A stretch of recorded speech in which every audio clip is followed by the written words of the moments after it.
రామాపురం అనే చిన్న గ్రామంలో బలరాం అనే బాలుడు తన తల్లి, తండ్రితో కలిసి నివసించేవాడు. అతను చాలా చురుకైనవాడు, తెలివైనవాడు. అయితే ఒక విషయం, బలరాం ఎప్పుడూ నిజం చెప్పేవాడు. ఎవరినీ మోసం చేయకుండా నిజాయితీగా ఉండడం అతని అలవాటు. బలరాం కుటుంబం చాలా పేదది. అతని తండ్రి రామయ్య ఊరికి దగ్గరగా ఉన్న తోటలో కూలీ పనిచేసేవాడు. అతని తల్లి లక్ష్మి ఇంట్లోనే చిన్న చిన్న పనులు చేసుకుంటూ జీవనం సాగించేది. ఒకరోజు బలరాం ఊరికి సమీపంలో ఉన్న అడవిలోకి వెళ్ళాడు. అక్కడ అడవిలో విహరిస్తూ వెళ్లే క్రమంలో ఒక చెట్టు కింద మెరిసిపోతున్న పర్సు కనిపించింది. దానిని తీసుకుని చూస్తే అందులో చాలా సొమ్ము ఉంది. బలరాం ఆశ్చర్యపోయాడు. ఇది ఎవరిదో అని తాను తట్టుకుంటూ ఊరికి వచ్చాడు.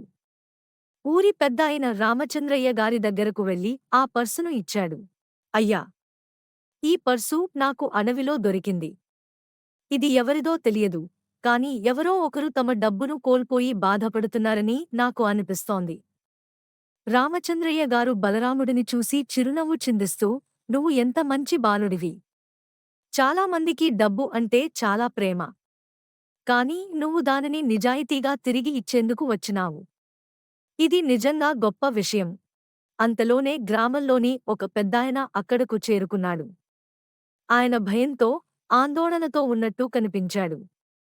ఏమయ్యా, నిన్ను ఇంత బాధగా ఎందుకు కనిపిస్తున్నావు? అని రామచంద్రయ్య గారు అడిగారు. నాయనా, నిన్న నేను ఊరు నుంచి వస్తూ నా పర్సు పోగొట్టుకున్నాను. అందులో నా మాసపు సంపాదన ఉంది. ఇప్పుడు దానిని ఎలా తిరిగి పొందాలా అని బాధపడుతున్నాను. రామచంద్రయ్య గారు చిరునవ్వుతో, ఈ పర్సు మీదేనా? అని అడిగారు. ఆయన వెంటనే తన పర్సును గుర్తించి ఆనందంతో త్రిప్పికొట్టాడు. ఒక్కసారిగా నా జీవితం మళ్లీ నిలబడినట్లుగా అనిపిస్తోంది. ఈ బాలుడు ఎంత మంచివాడు! అందరూ బలరాముడిని మెచ్చుకున్నారు. గ్రామ పెద్ద రామచంద్రయ్య గారు అతనిని గ్రామసభ ముందు నిలబెట్టి, నిజాయితీగల పిల్లవాడవు. నువ్వు మన ఊరి గర్వించదగిన వాడవు అని అన్నారు. బలరాం తల్లిదండ్రులు గర్వంగా చూశారు. ఆ వ్యక్తి ఆనందంతో బలరాముకు కొన్ని గిఫ్టులు ఇచ్చాడు. కాని బలరాం మర్యాదగా వాటిని తిరస్కరించాడు. నాకు మీ ఆనందమే గొప్ప బహుమానం అని చెప్పాడు. ఆ రోజుకు ఆ ఊరిలోని పిల్లలు, పెద్దలు అందరూ నిజాయితీ విలువ ఎంత గొప్పదో తెలుసుకున్నారు.